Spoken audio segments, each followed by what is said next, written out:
Welcome my dear learner. আরেকটি নতুন video তোমাদেরকে এইচকে ইংলিশ ক্লাসে সকলকে স্বাগতম। এই ভিডিওতে আমরা একটা গুরুত্বপূর্ণ টপিক নিয়ে আলোচনা করব। আমাদের ইংরেজিতে কথা বলতে এবং ইংরেজিতে লিখতে যে গুরুত্বপূর্ণ প্রিপোজিশন ব্যবহার করি সেটা হচ্ছে দেখো অ্যাট, অন, ইন। এই তিনটি প্রিপোজিশন আমাদের সবচেয়ে বেশি ব্যবহৃত হয় ইংরেজিতে কথা বলতে এবং ইংরেজি লিখতে। এছাড়াও এই অ্যাট, অন এবং ইন আমাদের বিশেষ দুই ক্ষেত্রে ব্যবহৃত হয়। দেখো টাইম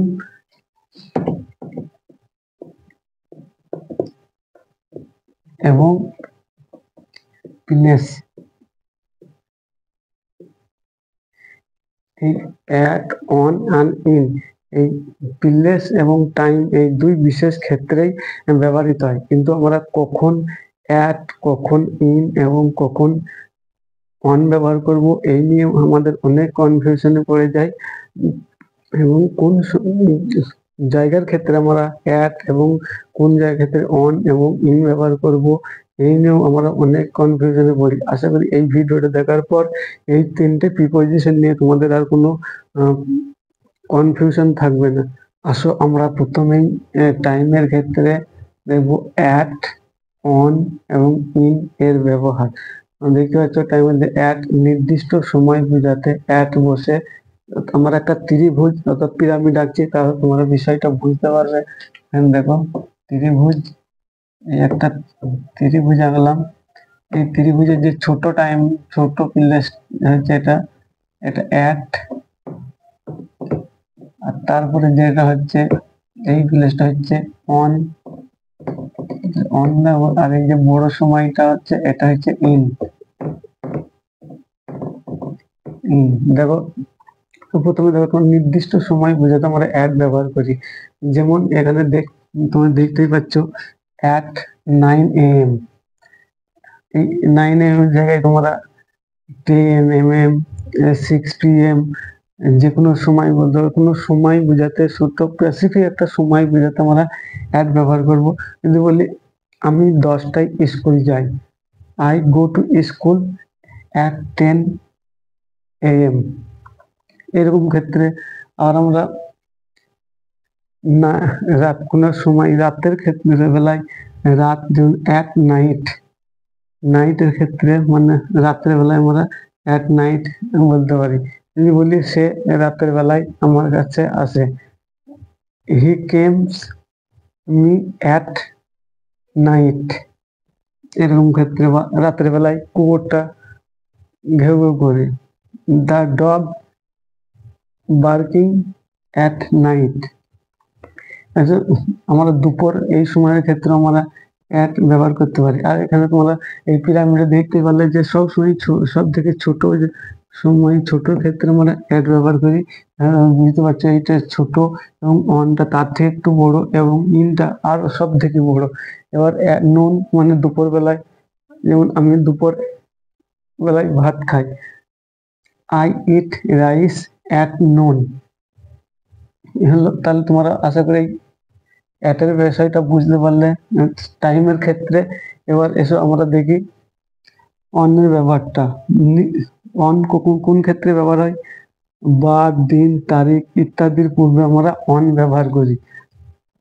তাহলে অন ব্যবহার করি অন, যেমন প্রথমে বার, এই যে ডে, ফ্রাইডে, এই শুক্রবার ফ্রাইডে, অন ফ্রাইডে। এখানে তোমরা ফ্রাইডে জায়গায় on Sunday, on Monday, on Wednesday, on Thursday এইভাবে বলতে পারো। সব যত বার আছে বারের ক্ষেত্রে আমরা অন ব্যবহার করবো। তোমরা বুঝতে পারছো যে একটা ছোট টাইম এবং এই অন ফ্রাইডেটা একটু আরেকটু বড় টাইম, একটার থেকে অন লাগে একটু বড় টাইম আর কি দিনের পরে। যেমন অন ঈদ, যে ঈদ ফেস্টিভ্যাল, যে কোনো ফেস্টিভ্যালের ক্ষেত্রে আমরা এই অন ব্যবহার করতে পারি। যে এখানে ঈদ বলছি, তোমরা এখানে দেওয়ালি বলতে পারো, ঈদ উল আজহা বলতে পারো, দুর্গা পূজা, সরস্বতী পূজা, সব যে কোনো ফেস্টিভ্যালের আগে ক্রিসমাস ডে। এক্ষেত্রে দেখো আরেকটা ফিফথ মানে মাস তারিখের আগে যদি তারিখ আমরা মেনশন করি যে অমুক 1 তারিখে, 2 তারিখে, 3 তারিখে, 4 তারিখে, 5 তারিখে, এরকম যদি তারিখ মেনশন করে দিই সেই ক্ষেত্রে আমরা অন ব্যবহার করতে পারি। যেমন অন 26 জানুয়ারি, শর্ট আমরা জান লিখেছি 26 জানুয়ারি, তাহলে কিন্তু তোমার 26 জানুয়ারি জায়গায় তোমার 50 জানুয়ারি, 14 ফেব্রুয়ারি, এরকম বলে যখন আমরা তারিখ মেনশন করে দেবো সেই ক্ষেত্রে আমরা অন ব্যবহার করতে পারি। এবার আমাদের যেমন 26 জানুয়ারি আমাদের রিপাবলিক ডে হয়, অন 26 জানুয়ারি। 15 আগস্ট ভারত স্বাধীন হয়েছিল, অন 15 আগস্ট। এইভাবে তোমরা আশা করি অনের বিষয়টাও বুঝতে পারলে। এবার আমাদেরকে যেটা জানতে হবে সেটা ইন। ইন অনেকটা সময় বোঝাতে, অনেকটা সময়, যেমন মাস, বছর, শতাব্দী। আর একটা জিনিস এখানে পাওয়া গেছে ঋতু, সিজন। এই ঋতুর ক্ষেত্রে আমরা ইন ব্যবহার করব। এখানে মাস, বছর, শতাব্দী এর পূর্বে কি বসে? ইন বসে। যেমন ইন জানুয়ারি, এখানে তোমার আগে দেখতে পারলে এখানে যে একটা জানুয়ারি মাসের তারিখের উল্লেখ করা আছে, কিন্তু এখানে কোনো তারিখের উল্লেখ নেই। ইন জানুয়ারি, জানুয়ারি মাসে আমি জানুয়ারি মাসে দিল্লি যাব। I will go in January. I will go to Delhi in January. In 2025, 2025 সালের আগেই আমরা ইন ব্যবহার করতে পারি। শতাব্দী মানে সেঞ্চুরি, 100 বছর, 1 শতাব্দী, এক্ষেত্রে আমরা দীর্ঘ সময়, এক্ষেত্রে কি হবে? সেঞ্চুরি, ইন সেঞ্চুরি, শতাব্দী। ঋতুর ক্ষেত্রে আমরা ইন ব্যবহার করতে পারি, যেমন ইন দা সামার মানে গ্রীষ্মের, যেমন গ্রীষ্মের ছুটিতে আমি দার্জিলিং ঘুরতে যাব। এক্ষেত্রে কি I will visit Darjeeling in summer ভ্যাকেন্স। এভাবে তোমার এই সামার জায়গায় আরো অনেক সিজন আছে, যেমন উইন্টার আছে, মনসুন আছে। সব ঋতুর ক্ষেত্রে আমরা ইন ব্যবহার করব। আর আমাদের ইন মর্নিং সময়ের ক্ষেত্রে, যেমন morning, in in the morning, morning ক্ষেত্রে আমরা ইন মর্নিং ব্যবহার করব। ইন দা আফটারনুন, বৈকালবেলার ক্ষেত্রে আমরা ইন দা আফটারনুন ব্যবহার করব। এবার একটা দীর্ঘ সময় ইন দা ইভিনিং, ইভিনিং এর সময় আমরা ইন দা ইভিনিং ইন ব্যবহার করব। এগুলো একটা বড় সময়, এই ইন দেখতে হচ্ছে একটা বড় জায়গা, বুঝতে পেরেছো? আশা করি তোমরা অ্যাট, অন এবং ইন এর বিষয়টা বুঝতে পারলে। টাইমের ক্ষেত্রে এবার আমাদেরকে জানতে হবে কিসের ক্ষেত্রে, প্লেসের ক্ষেত্রে, কোন জায়গার ক্ষেত্রে আমরা অ্যাট এবং ইন।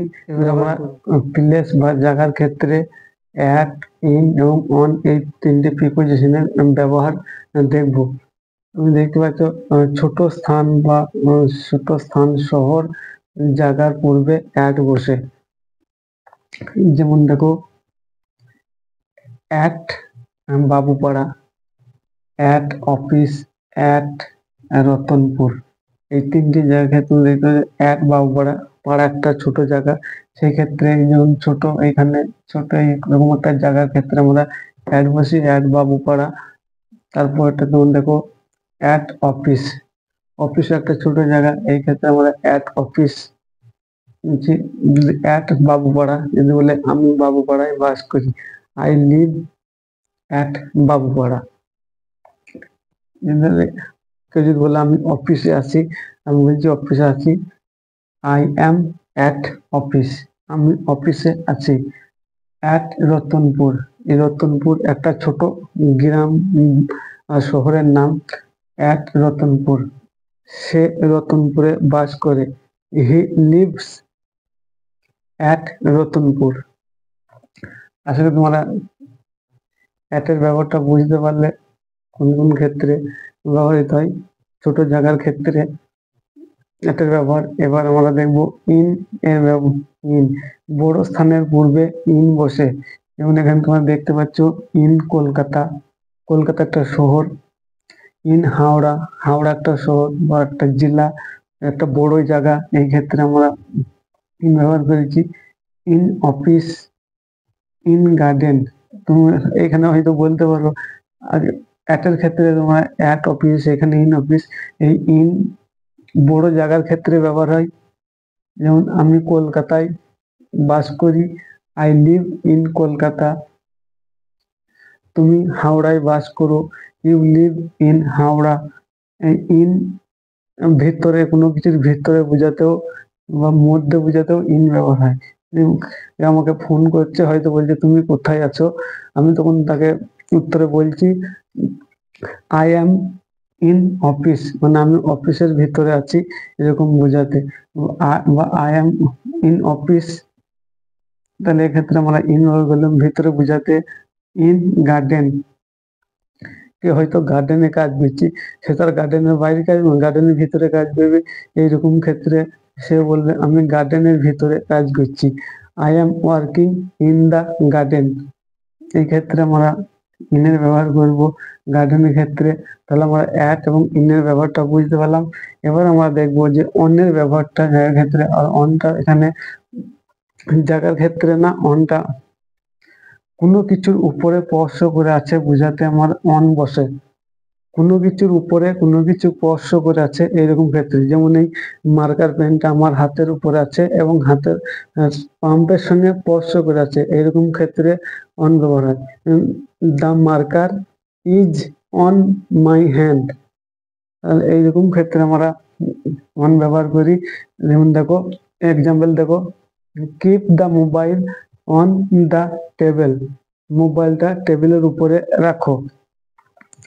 এছাড়াও আমরা বলতে পারি বইটি টেবিলের উপরে আছে, the book on the table. বইটা টেবিলের থেকে উঁচুতে থাকতে পারবে না, সে যখন টেবিলের উপর জায়গায় রাখা হবে তখন সে এরকম টেবিলের উপরেই থাকবে। এইরকম ক্ষেত্রে আমরা অন ব্যবহার করি কোনো জিনিসের উপরে কিছু আছে এবং স্পর্শ করে আছে। এই মার্কার পেনটা যেমন আমার হাতে স্পর্শ করে আছে, এইরকম ক্ষেত্রে স্পর্শ করে আছে বোঝাতে আমরা এই অনের ব্যবহার করি। কোনো জায়গায় স্পর্শ করে আছে বোঝাতে, কোনো কিছুর উপরে স্পর্শ করে আছে এরকম বোঝাতে অনের ব্যবহার করি। এক্সাম্পল দেখতে গেলে keep the mobile on the table. তাহলে এই ছিল আমাদের এই অ্যাট, অন এবং ইন, এই তিনটে প্রিপোজিশনের গুরুত্ব, ব্যবহার। আশা করি তোমরা এই ভিডিওটা দেখার পর এই অ্যাট, অন এবং ইন নিয়ে তোমাদের কোনো কনফিউশন থাকবে না।